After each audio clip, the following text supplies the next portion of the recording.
A woman is kneeling in the dark, and the sound she makes is older than language. It is the low, rhythmic grinding of stone against stone, basalt against grain, a sound that began before the first light crept over the hills of Galilee, and that will not stop until the flour is fine enough to hold together with water and oil. Her hands are cracked. The stone weighs more than a Roman soldier's kit. And she is making breakfast. The only breakfast there is, the only breakfast there has ever been, the only breakfast anyone she has ever known has ever eaten. She is making bread. Because in this world, bread is not something you eat with a meal. Bread is the meal.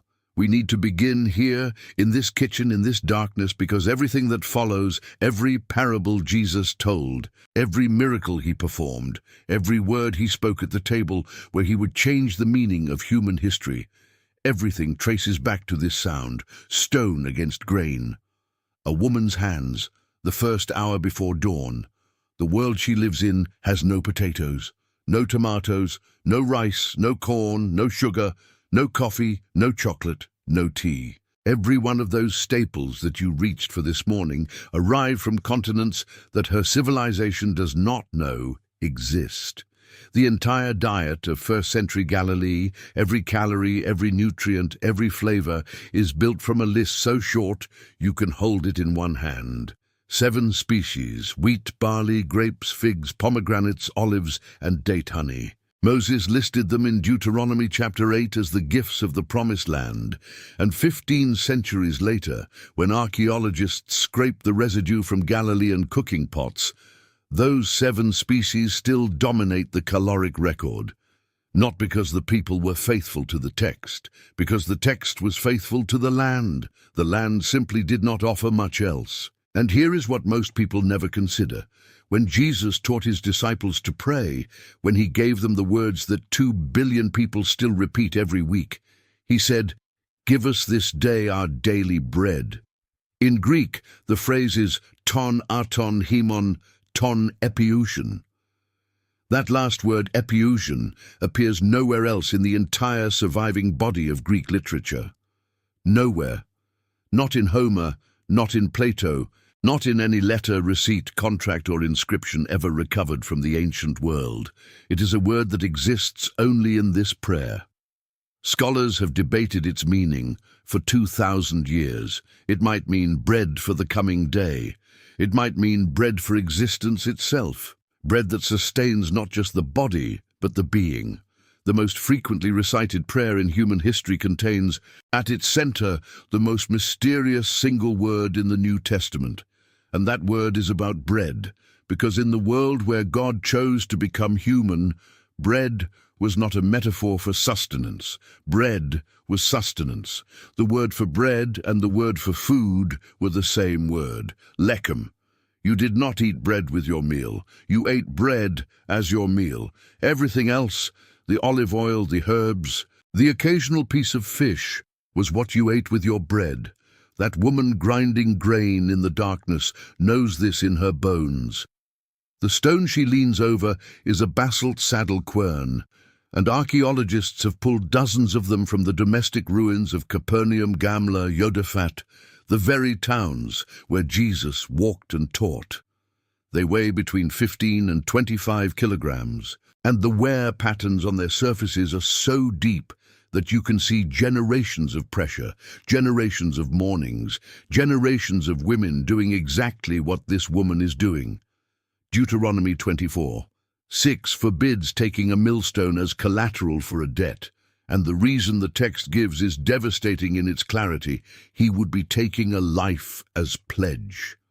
Not a livelihood, a life. Without the grinding stone, the grain stays whole. Without flour, there is no bread. Without bread, the family dies. That is how thin the margin was. The bread she makes is not the golden wheat loaf you are imagining. It is coarse, it is dark, it is barley. Wheat bread existed, but it was a luxury, something you might taste at a wealthy man's table or at the temple during a festival. Barley yielded more grain per acre in the rocky, marginal soil of Galilee and cost roughly half the price. It was the grain of the poor, and Scripture treats it that way. In the book of Judges, when God wants to symbolize Gideon's humble, outnumbered army, the image that comes in a dream is a barley loaf tumbling into the enemy camp. And in the 6th chapter of John, when a boy offers his lunch to the disciples and Jesus feeds 5,000 people from it, the Gospel specifies that the loaves were barley. The Greek word is krithinos. John did not need to include that detail, but he did, because it told his readers something essential about the crowd.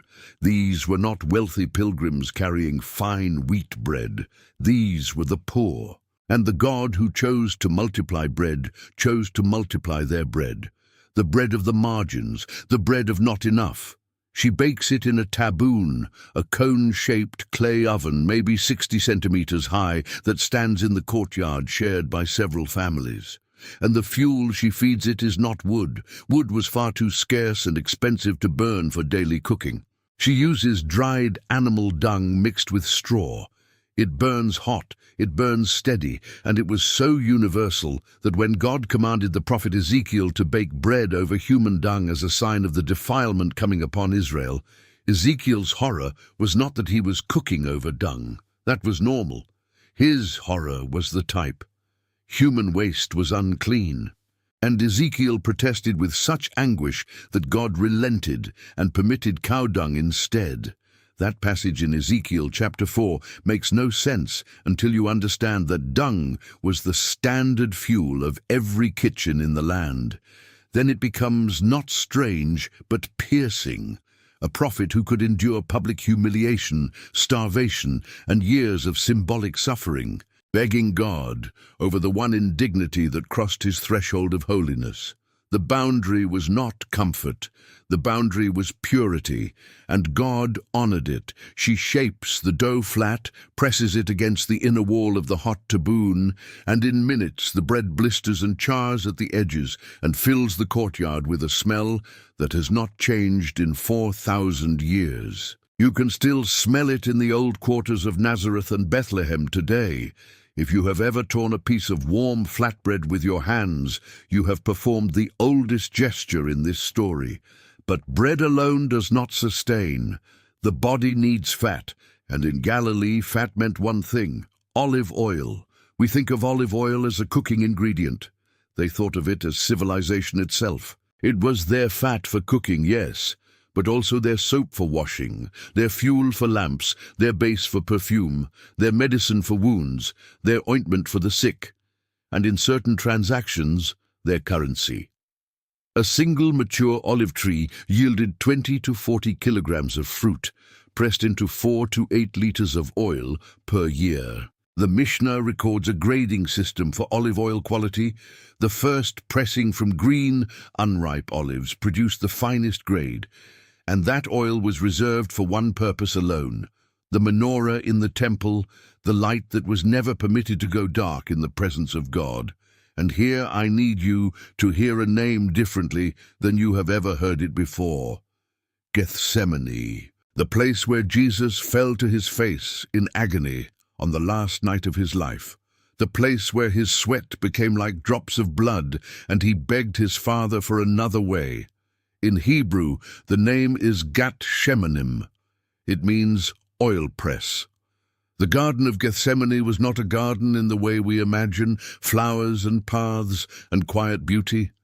It was a working olive grove with a press, a stone press where olives were crushed under immense weight until they yielded their oil. Jesus was pressed in the place of pressing. He was crushed where the fruit was crushed, and the oil that flows from crushed olives is what gives light, what heals wounds, what anoints kings. Do you understand what that name means? The location was not incidental. It was the sermon. The second constant on the Galilean table was fish. The Sea of Galilee, they called it Kinneret, from the Hebrew word for harp, because its shape resembles one, was the engine of the regional economy. The fish pulled from its waters fed not just the lakeside villages, but much of the interior through salted and dried exports.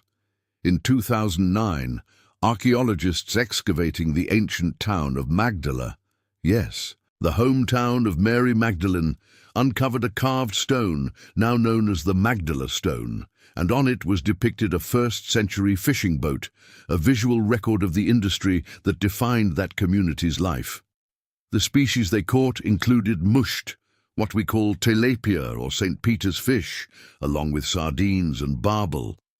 Josephus, writing in the 1st century, described the lake as teeming with fish, different in taste and appearance from fish found elsewhere, and given that Josephus had travelled the Roman world, the claim carries weight. Then in 1986, a drought drew the lake level down, and 2 brothers walking the exposed mudflat spotted the outline of a boat buried in the sediment. What they uncovered is now called the Jesus boat, not because Jesus sailed in it, but because it dates precisely to his lifetime. It measures 8¼ meters long, 2 1/3 meters wide, and here is the detail that stopped me. It was built from 12 different types of wood, cedar, oak, jujube, and 9 others. 12 types pieced together. The boat builder used whatever scrap timber he could find. This was not a vessel built from abundance. It was built from ingenuity pressed against poverty, and it held, it sailed, it fished. It is still here, on display at the Yigal Allon Museum at Kibbutz Ginosar, and when you stand in front of it, you are looking at the kind of boat Peter and Andrew and James and John would have known the way you know your car. Every creek, every plank, every place where water seeps in during a heavy swell. But not every fish that came up in the net could be kept. In Matthew 13, Jesus describes fishermen sorting a dragnet catch, collecting the good fish in baskets and throwing the bad away. His audience did not hear a parable. They heard Tuesday. Jewish dietary law in Leviticus requires fish to have both fins and scales. Catfish, which were plentiful in the Kinneret, had neither. They went back. Every haul required sorting, and the sorting was not preference, it was obedience. Archaeologist Mendel Nun documented 3 distinct net types used by Galilean fishermen. The trammel net, the cast net, amphibelstron in Greek, the exact word Matthew uses in chapter 4 when Jesus calls Peter and Andrew, and the seine, the large dragnet. When Jesus borrowed their vocabulary, he was not reaching for imagery. He was speaking their language. He was describing what they did before dawn, with their hands and backs and sore shoulders, and then he was telling them that what they did with fish, God was doing with souls. Tell me something. Have you ever considered that the God who created the entire universe, when he chose a group of men to carry his message to the world, chose men who smelled like fish? Not scholars, not priests, not scribes trained in rhetoric, fishermen. Men whose hands were cut from wet rope and whose clothes never fully lost the smell of the lake. That choice was not accidental. It was a statement about where God looks when he is building a kingdom. Now, let us move from the lake to the hillside, from the daily meal to the daily drink. Wine. Virtually everyone in the 1st century drank wine, including children, and not for the reasons you might assume. Water sources were unreliable, cisterns grew algae, springs could be contaminated by animal waste or runoff.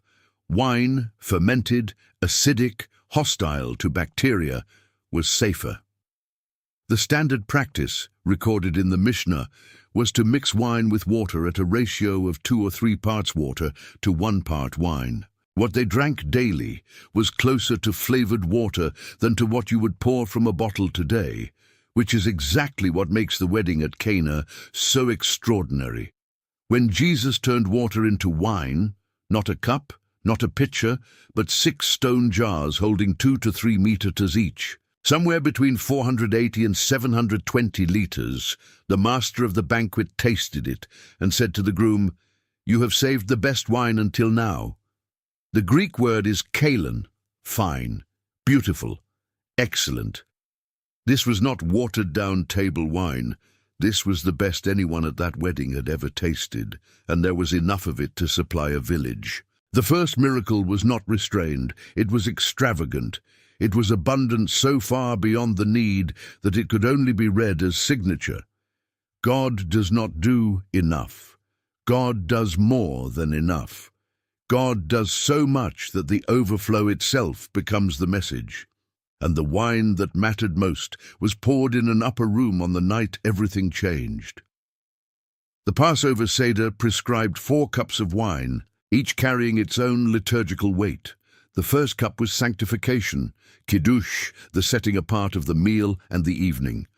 The second accompanied the telling of the Exodus story, the retelling that every Jewish family performed every year so that no generation would forget what God had done.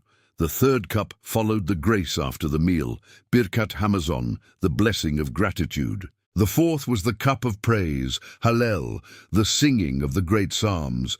Jesus took the third cup, the cup after supper, the cup of blessing of gratitude for what has been given, and he said, "This is my blood of the covenant, poured out for many."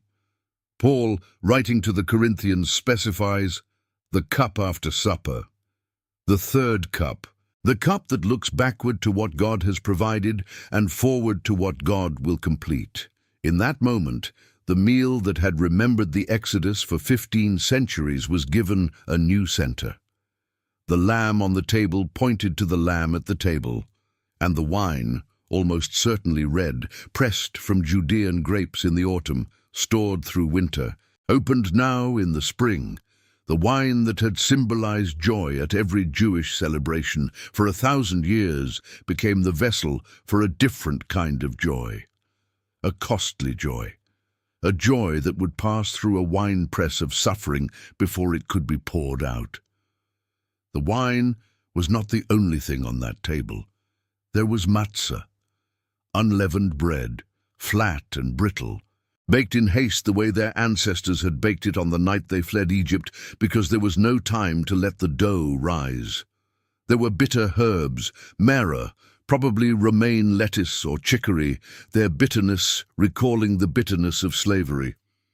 There was charosé, a sweet paste of dates and nuts and wine, its texture designed to resemble the mortar their ancestors had mixed between Egyptian bricks. There was salt water for dipping, the taste of tears, and they ate reclining. This detail appears in every gospel account. The Greek word is anakemai. In the 1st century, reclining at a meal was not casual. It was deliberate. It was a Greco-Roman practice that Jews had adopted for the Seder specifically because it symbolized freedom.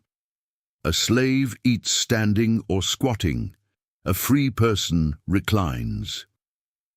On this night, you leaned on your left side, your right hand free to reach for food, and the posture itself was a declaration. We are no longer slaves, we are no longer in Egypt, we eat as free people because God brought us out. Jesus reclined with them. The one who was about to be bound, stripped and nailed, reclined in the posture of freedom. He chose the position of the liberated on the night he would be enslaved by the violence of the world, so that the world might be liberated by his suffering.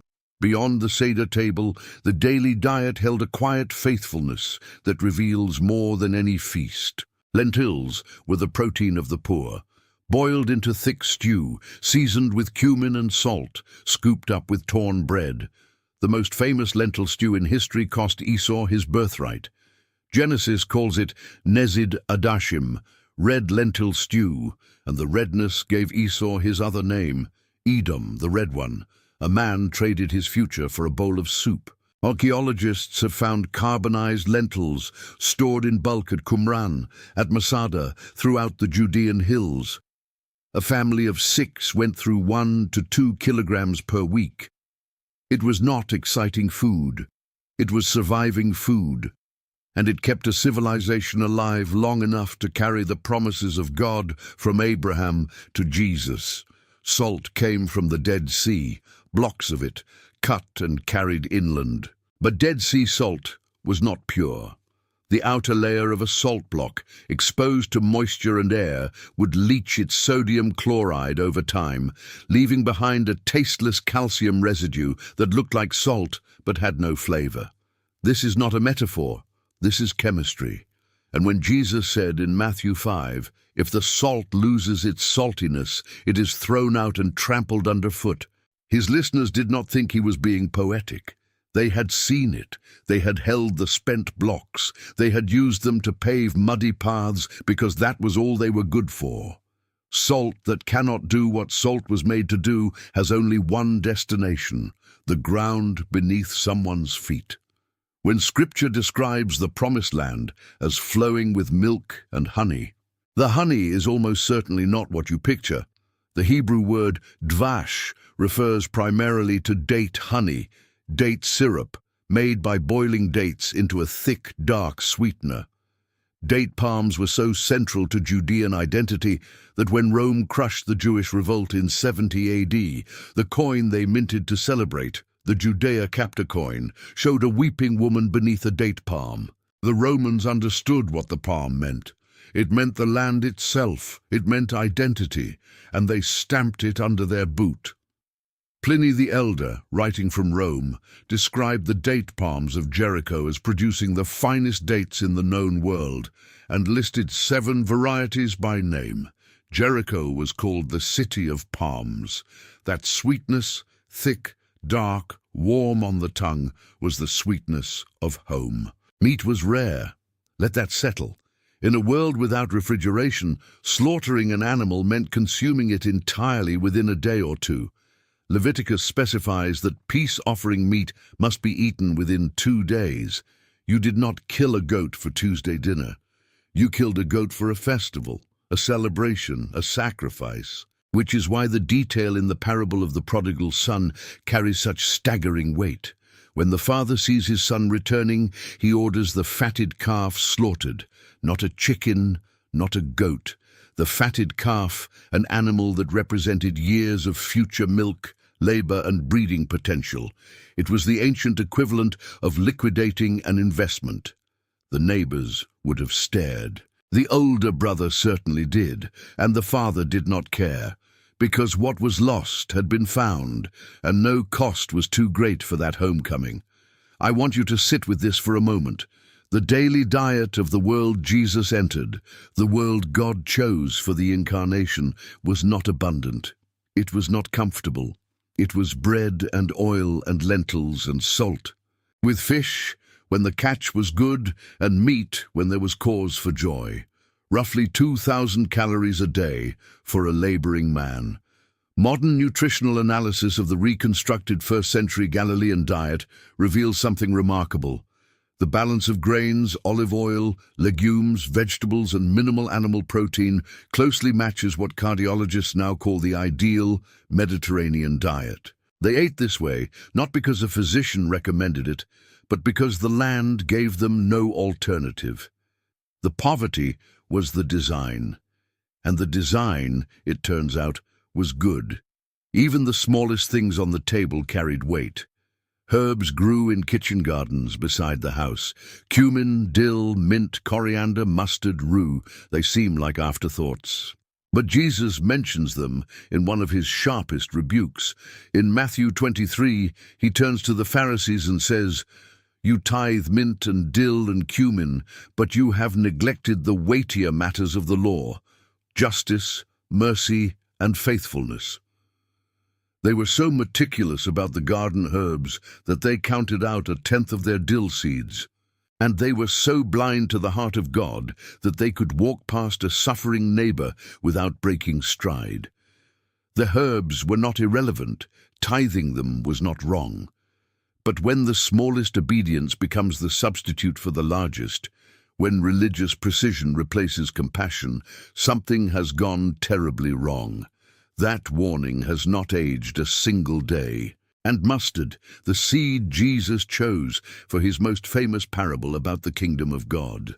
Black mustard, Brassica nigra, grew wild in the Jordan Valley and reached 3 to 4 meters tall. A seed you could lose between your fingers became a tree where birds could nest. Jesus was not exaggerating. He was describing what his listeners had seen with their own eyes in the fields outside their villages. The kingdom starts invisible. It ends immense. And if you are holding something small right now, a small faith, a small hope, a small beginning that embarrasses you with its insignificance. You are holding a mustard seed, and the one who told that parable is the one who makes it grow. There is one more detail I cannot pass without telling you, because it is the most literal piece of dietary evidence ever recovered from the biblical world. At Qumran, near the caves where the Dead Sea Scrolls were found, parasitologist Joseus examined a first-century latrine. In the preserved sediment, he found intestinal parasites, tapeworm, whipworm, roundworm. Those organisms tell a story that no text and no pottery can tell. They reveal that the people of this world ate undercooked meat. They ate vegetables fertilized with human waste. They lived at the intersection of hunger and contamination, where the margin between eating and illness was almost non-existent. This was the world God chose, not the marble halls of Rome, not the libraries of Alexandria, a place where parasites in the gut were the price of the daily meal. Divinity entered the food chain at its most vulnerable point. And that brings me to where this all converges, to a table, to a room, to a night. Everything I have told you, the barley bread of the poor, the olive oil that gave light, the wine mixed with water, the bitter herbs of remembered slavery, the salt that could lose itself, the lamb whose blood marked the doorposts, all of it arrived at one table in one room on one night. Jesus took the bread. He did not take wheat bread. He took matzah, the bread of affliction, the bread of haste, the bread that remembers the night when death passed over. And he broke it. Not cut. Broke. The sound of breaking bread in a quiet room. And he said, "This is my body given for you." He took the cup, the third cup, the cup of blessing, of gratitude. Red wine from Judean grapes, pressed in the autumn, stored through the winter, poured now in the spring, in the season when lambs die. And he said, "This is my blood of the covenant, poured out for many for the forgiveness of sins." The bread that was the whole meal became the whole offering. The wine that made contaminated water safe became the blood that made contaminated souls clean. Then they sang a hymn, the Hallel, Psalms 113 through 118. 13 voices in an upper room, some of them already trembling with what they could not yet understand, singing the words of Psalm 118. The stone the builders rejected has become the cornerstone. Jesus sang those words, knowing that by morning he would be that stone. He sang about his own rejection in a psalm of praise, and then he walked out into the night, down through the Kidron Valley, to a garden where olive trees still stand. Trees old enough, some botanists believe, to have been alive when he knelt among their roots. He went to Gethsemane. He went to the oil press. Every meal he had ever eaten pointed here. Every blessing ever spoken over bread, Hamotzi lechem min haaretz, who brings forth bread from the earth, was a prophecy of this moment when the bread of life would be brought forth from the earth 3 days after being buried in it. Every grape ever crushed, every olive ever pressed, every grain ever ground between stones before dawn. The whole groaning, beautiful system of seed and harvest, of pressing and pouring, of grinding and baking, the entire agricultural calendar that dictated every festival, every sacrifice, every prayer, it was all a language. And the language was saying one thing over and over, in wheat and barley and vine and olive, across 15 centuries of planting and reaping. It was saying, something must be broken for something to be fed. Someone must be crushed for someone to be healed. A seed must fall into the ground and die, or it remains alone. But if it dies, it bears much fruit. That is what was on the table. Not just bread and wine, a cosmos of meaning compressed into the simplest things on earth. And here is what breaks me every time I return to it. He chose these elements. He could have chosen anything. A jewel, a flame, a word written in the sky. He chose bread. He chose wine. He chose the things that the poorest woman grinding grain before dawn would recognize. He chose the things that never left the table in any home, in any village, in any century. He made the eternal covenant available in the materials of an ordinary Tuesday. If you have ever broken bread, in any kitchen on any morning, you have held the echo of that night. If you have ever poured wine, even into a simple cup, even alone, you have repeated a gesture that Christ's hands made first. The table is never ordinary again. It never was. We simply did not know what we were holding. And now you do. If this journey through the ancient table has opened something in you, a hunger, a recognition, a gratitude you were not expecting, I would love to hear about it. Tell me in the comments what struck you most, what you will never see the same way again. And if you want to keep walking through this world with me, to keep standing inside these places and hearing these voices, subscribe and stay close, because there is so much more the stones and the soil and the broken bread still have to say.